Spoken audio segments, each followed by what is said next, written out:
Bonjour à tous et bienvenue sur Mono Commander. Je sais que ça fait un bail, mais j'ai eu énormément de choses à faire à côté des vidéos. Je vais essayer de reprendre un rythme légèrement plus soutenu dans les jours qui viennent. J'ai déjà pas mal de vidéos qui sont déjà plus ou moins prêtes. Aujourd'hui, on s'attaque au top 10 des cartes de Capenna et de Commander Capenna, en dehors des cartes qui sont à destination à être en command zone, car cela fait beaucoup trop de cartes à juger, et je les trouve un peu moins pertinentes. On commence sans plus attendre avec en mention honorable les triomes, qui sont évidemment très bons, et qui vont rentrer dans plein de decks, mais que je n'avais pas envie de mettre dans le top 10 pour gagner de la place. Autre mention honorable, Smuggler's Share est une carte qui je trouve fait beaucoup de bruit mais me semble un peu moins bonne que ce que les gens en disent et que son prix en dit déjà. C'est un enchantement pour 3 qui, à la fin de chaque phase de fin, nous permet de piocher une carte pour chaque adversaire qui a pioché 2 cartes ou plus ce tour-ci, et de créer un trésor pour chaque adversaire qui a eu 2 terrains qui sont entrés en jeu ce tour-ci.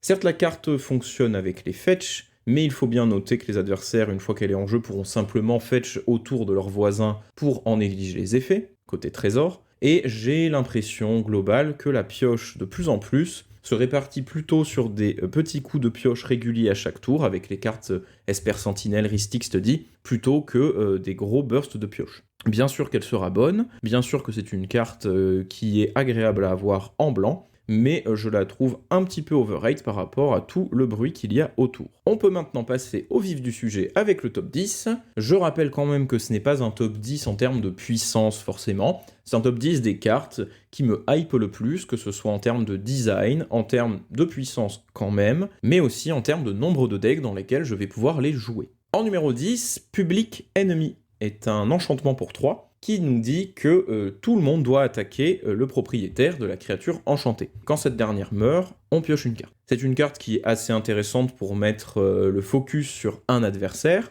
mais on avait déjà beaucoup d'effets de ce genre. Ce qui m'intéresse vraiment beaucoup avec Public Enemy, c'est la possibilité de forcer les adversaires à nous attaquer nous, et ce avec toutes leurs créatures. Dans sa catégorie, c'est un effet qui est assez unique en son genre. Jusque-là, on avait un vieux rituel qui permettait de faire ça pour un seul adversaire, qui s'appelle Taunt, et Trove of Temptation, mais qui ne forçait à attaquer qu'avec une seule créature. Cet effet est loin d'être inintéressant. Il permettra de prendre des trades favorables si vous avez des decks qui jouent beaucoup de créatures, ou des créatures avec Death Touch par exemple. Vous pourrez aussi vous en servir, même sans trade les créatures adverses, avec des synergies Lifelink, si par exemple vous voulez gagner beaucoup de points de vie. Enfin, il existe quand même beaucoup de cartes dans Magic qui demanderont à vos adversaires de payer des points de mana ou des points de vie pour vous attaquer. Je pense notamment à Cunning Rhetoric, qui vous permettra de faire du card advantage, à Kazul Tyrant of Cliffs, qui générera des ogres, la taxe pour Kazul n'étant pas vraiment obligatoire, ou encore Emberwild Captain, qui mettra des points de dégâts à vos adversaires de façon passive. A noter que ça ne fonctionne pas très bien avec les cartes comme Propaganda, qui empêcheront les adversaires de vous attaquer. Public Enemy est donc une carte assez unique, qui aura son lot d'interactions dans la politique de vos parties, et permet des synergies assez fun dans le bon deck. En numéro 9, ceux qui me suivent déjà depuis un moment connaissent mon amour de la hate de cimetière, et Waste Management le fait très bien. C'est un éphémère qui coûtera 3 ou 7 grâce au kick, en étant modulable, avec comme premier mode à 3 mana l'exil de 2 cartes d'un même cimetière, puis faire un token de 2 pour chaque carte de créature exilée de cette manière, et un mode à 7 qui exilera tout un cimetière et fera les 2-2 de la même manière. Le coût de kick est cher, mais il peut être un kill potentiel, car on pourra exiler énormément de cartes d'un coup d'un même cimetière pour faire plein de 2-2 en éphémère. C'est aussi un sort qui peut servir de sort de removal, pour prendre par surprise un adversaire en créant 2 body 2-2 lors de sa phase d'attaque, et en plus de cela, ça reste un bon outil pour Graveyard Hate, un adversaire qui jouerait Reanimator par exemple, le lancer du sort à 3 étant souvent suffisant pour casser une combo, ou ne pas se faire retourner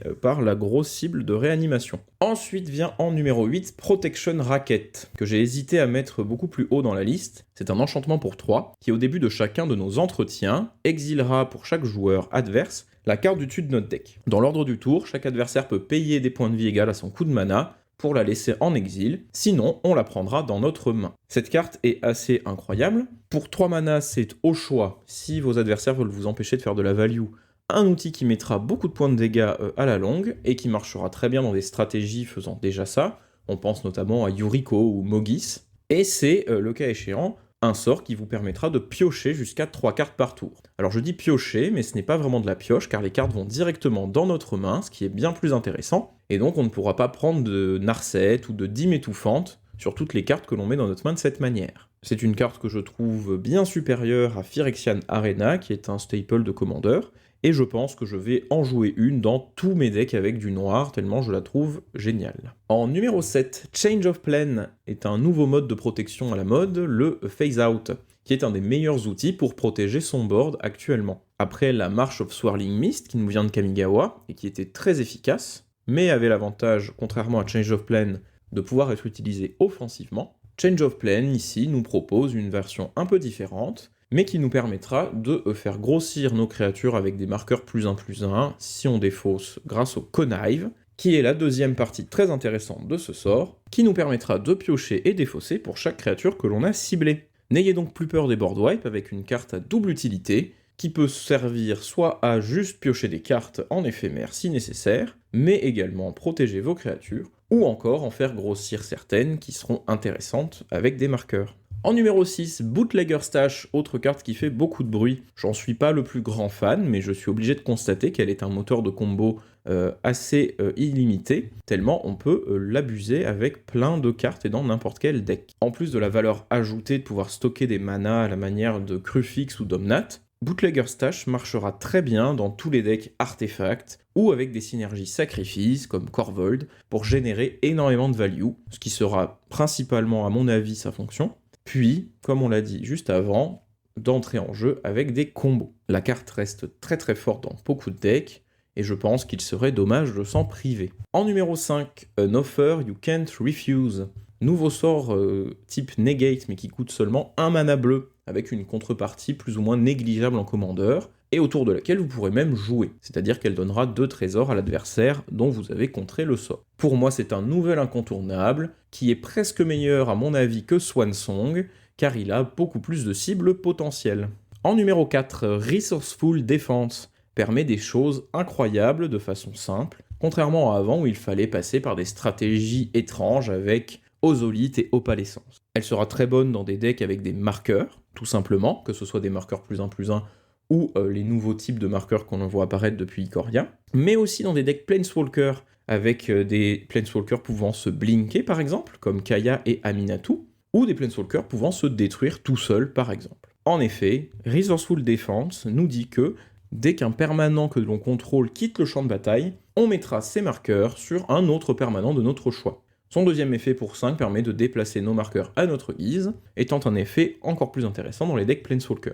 Je parlais de stratégie compliquée au début de la présentation de cette carte. En effet, on peut très facilement imaginer maintenant des decks qui chercheront à mettre des marqueurs lifelink ou death touch sur des enchantements, comme Pestilence par exemple, qui met des points de dégâts à toutes les créatures et tous les joueurs, pour les transformer en armes de destruction massive. Elle a beaucoup de potentiel, c'est une carte que j'adore pour son effet qui reste assez unique également, mais qui est très puissante dans beaucoup de jeux. On peut noter également une synergie particulièrement forte avec les cartes avec la modularité, et Skullbriar. En numéro 3 sur le podium, Benibrax Zoologist, qui est un outil de pioche très efficace dans beaucoup de decks avec du blanc. C'est une 3/2 pour 4 qui se convoque, donc pourra coûter potentiellement 0, qui nous dit qu'à chaque fin de tour, on pioche une carte si on a créé un jeton ce tour-ci. A noter qu'il marche avec tous les types de jetons, pas que les créatures, donc les trésors, que l'on peut créer avec des cartes comme Dîme étouffante, et il marchera très bien dans des decks comme Gavi Nest Warden, qui aura tendance à pondre des tokens à chaque tour,